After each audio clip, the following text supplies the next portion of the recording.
মায়ের ফ্যাশন শোয়ের ফুটেজটা সমস্ত টিভি চ্যানেলে দেখিয়ে দাও।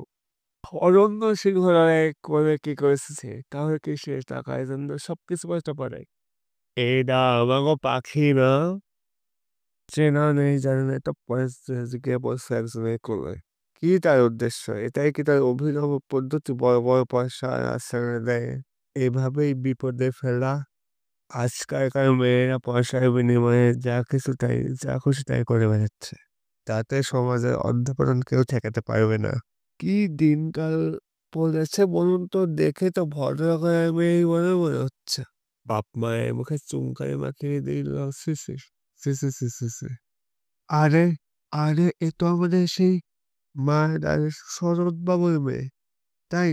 হ্যাঁ, বাবা কত কষ্ট করে রোজগার করে, আর দেখুন মেয়ে কিভাবে কামাচ্ছে। ছি ছি ছি ছি ছি ছি। মা, চুপ, ছাড়। টেপটা বেরিয়ে গেছে। শেয়ার নাও। দা, কি দরকার ছিল অতগুলো টাকা খরচ করার?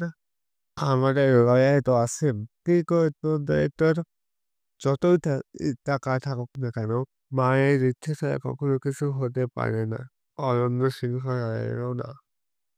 আজ পর্যন্ত আমার অপমান করার সাহস কারোর হয়নি, আর হবেও না।